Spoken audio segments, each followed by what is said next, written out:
Hello friends, Siragadikka ஆசை என்ற எபிசோடில் என்ன நடக்கலாம் அப்படிங்கிறத பற்றி பார்க்கலாம். இன்றைக்கான எபிசோட் இன்ட்ரெஸ்டிங்கான எபிசோட் அப்படின்னே சொல்லலாம். முத்து மீனா காஃபி போட்டு கொண்டு வந்ததை விஜயா குடிக்காமல் டீ கேட்டதுனால நீங்கள் நினச்ச நேரத்துக்கு நினச்சதெல்லாம் போட்டு கொண்டு வந்து கொடுக்க முடியாது, முன்னாடியே சொல்லியிருக்கணும்ல அப்படின்னு சொல்லி அண்ணாமலை கிட்ட சொல்லி அண்ணாமலையும் அதை விஜயா கிட்ட கேட்டுட்டு இருக்காங்க. இப்போ எல்லாரும் ஆளாளுக்கு ஒன்று ஒன்று சொல்லிட்டு இருக்காங்க. ரோஹிணி இப்போ விஜயாவுக்கு சப்போர்ட் பண்ணி பேசுகிறாங்க. இருந்தாலும் அண்ணாமலை வந்து நீ முன்னாடியே சொல்லியிருந்துருக்கணும் அப்படிங்கிற மாதிரி மீனாவுக்கு சப்போர்ட் பண்ணி பேசுகிறாங்க. ஒரு கட்டத்தில் விஜயா வந்து எனக்கு எதுவுமே குடிக்க வேணாம்ப்பா அப்படின்னு எந்திரிச்சு போயிடுறாங்க. இப்போ சுருதி வந்து மீனா கிட்ட வந்து சொல்கிறாங்க, இந்த மாதிரி நீங்கள் ஆக்சுவலாக எப்படி தெரியுமா சப்போர்ட் பண்ணியிருக்கணும், அவங்க போட்டு கொடுக்கும்போதே நீங்கள் உங்கள் விஷயத்தை கேட்டிருக்கணும், முத்து கேட்க விட்டுருக்க கூடாது அப்படிங்கிற மாதிரிலாம் விஷயத்தை சொல்லிட்டு போகிறாங்க. முத்துவும் அதை சரின்னு சொல்கிறாங்க. அதுக்கப்புறம் பார்த்தோம்னா சுருதி மீனா கிட்ட நான் ரவி வந்து நேத்துக்கிட்ட பேசுகிறாங்களா என்ன ஏது நான் ஒழுங்காக பார்த்துக்கணும்னு சொல்லிட்டு யாரும் எங்கள் அம்மா ஒரு ஸ்பை வச்சு பார்த்துருக்குறாங்க, அதை வந்து என்கிட்ட கேட்டாங்க, எனக்கு ரவியை பற்றி நல்லா தெரியும் அப்படிங்கிற மாதிரி சொல்கிறாங்க. மீனாவும் ரவியை பற்றி நல்ல விதமாக சொல்கிறாங்க. ஆனால் இவங்கெல்லாம் ரெண்டு பேரும் என்ன பேசிக்கிறாங்கன்னா, இதெல்லாம் ஒருத்தவங்க பார்த்து கொண்டு வந்து கொடுப்பாங்களா, இதெல்லாம் என்ன வேலை அப்படிங்கிற மாதிரி அந்த மாதிரி பார்த்து வந்து சொன்னவங்களை பற்றி அசிங்கமாக பேசுகிறாங்க. அது வேறு யாரும் இல்லை, ரோஹிணி தான் அப்படிங்கிறது இவங்களுக்கு தெரியல. பாவம் ரோஹிணி அதை அந்தாண்ட ஒளிஞ்சிருந்து வழக்கம் போல் கேட்டுக்கிட்டு அசிங்கப்பட்டு ஜெஜு என்னடா நம்மளை இப்படி பேசுகிறாங்களா அப்படின்னு இருக்கிறாங்க. அடுத்து ஷோரூமுக்கு வராங்க. அங்கே பார்த்தா மனோஜ்கிட்ட இந்த மாதிரி எனக்கு ஒரு ஃபங்க்ஷன் இருக்குது, அங்கே போகிறேன், ஒரு நாள் தங்குற மாதிரி இருக்குது, ரூம் போட்டு நம்ம தங்கி இருந்துட்டு வரலாம் அப்படிங்கிற மாதிரிலாம் பேசும்போது அம்மா கிட்ட கேட்கணும் அப்படி இப்படிங்கிற மாதிரி வழக்கம் போல் பேசுகிறாரு. அதனால் ரோஹிணி கோவமாக இருக்காங்க.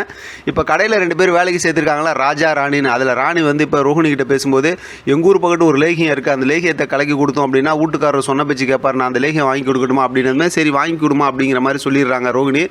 மொத்தத்தில் ராஜா ராணியால் ஏதோ ஒரு பெரிய பிரச்சனையை கொண்டு வர போகிறாங்க அப்படிங்கிறது நமக்கு தெரிஞ்சது தான். அது மட்டும் இல்லாமல் பார்த்தோம் அப்படின்னா ரோஹிணி வந்து அப்படியே ரொம்ப சந்தோஷமாகவும் போயிடுறாங்க.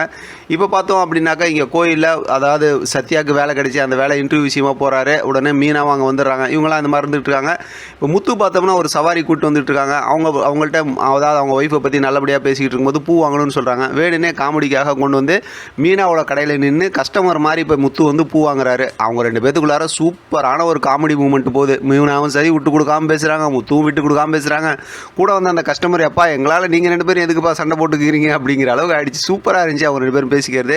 அந்த நேரத்தில் இவங்க கோயிலில் இருக்காங்க. பார்த்தா சீதாவும் அருணும் வராங்க. வந்ததுக்கப்புறம் முத்து அப்படியே இருந்தாலும் கோவத்தோடு தான் நிற்கிறாரு. அப்புறம் அருண் பேசிட்டு போனதுக்கப்புறம் சீதா கிட்ட வந்து முத்து பேசிட்டு போகிறாரு. அதுக்கப்புறம் பார்த்தோம்னா சீதா ரொம்ப வருத்தத்தில் இருக்கிறாங்க. இவங்க ரெண்டு பேரும் இந்த மாதிரி கோவத்தோடையே இருக்காங்களே அப்படின்னு. அதுக்கப்புறம் மீனா சொல்கிறாங்க, கவலைப்படாத சீதா, சீக்கிரமே ரெண்டு பேரும் சமாதானம் ஆகிடுவாங்க அப்படிங்கிற மாதிரி சொல்லி சமாதானப்படுத்துகிறாங்க. அப்புறம் அண்ணாமலை கூட்டிட்டு அந்த ஸ்கூல் வேலை விஷயமா முத்து போயிட்டு இருக்காரு. என்னப்பா அடிக்கடி போகிற, வாரத்துக்கு ஒரு நாள் தானே அப்படிங்கும்போது, இல்லைப்பா கூப்பிட்டா போய் தானே பாகணும், அதனால் போயிட்டு வரேன் அப்படின்னு சொல்லிட்டு கூப்பிட்டு போகிறாரு. ஸ்கூலுக்கிட்ட விட்டுட்டு திரும்பி வரும்போது தான் இப்போ கிறிஸோட அம்மா அதாவது ரோஹிணியோட அம்மா கீழே அந்த மாதிரி ஆக்சிடென்ட் ஆகி கிடக்குறாங்க. உடனே அவங்கள காப்பாற்றுறாங்க. அந்த விஷயம் ஆஸ்பத்திரி கூப்பிட்டு போகலாம் அப்படிங்கிற மாதிரி ரொம்ப பரபரப்பாக கூப்பிட்டு கிளம்புறாங்க. அதோட இன்றைக்கான எபிசோட் ரொம்பவுமே இன்ட்ரெஸ்டிங்காக முடிச்சிருக்காங்க. பார்க்கலாம் அடுத்து என்ன கொண்டு வராங்க கதையில் அப்படின்னு. இதை பற்றி உங்களோட கருத்து கமெண்ட் பாக்ஸ் தெரியப்படுத்துங்க. தொடர்ந்து ஆதரவு கொடுங்க. தேங்க்யூ ஃப்ரெண்ட், தேங்க்ஸ் ஃபார் வாட்சிங்.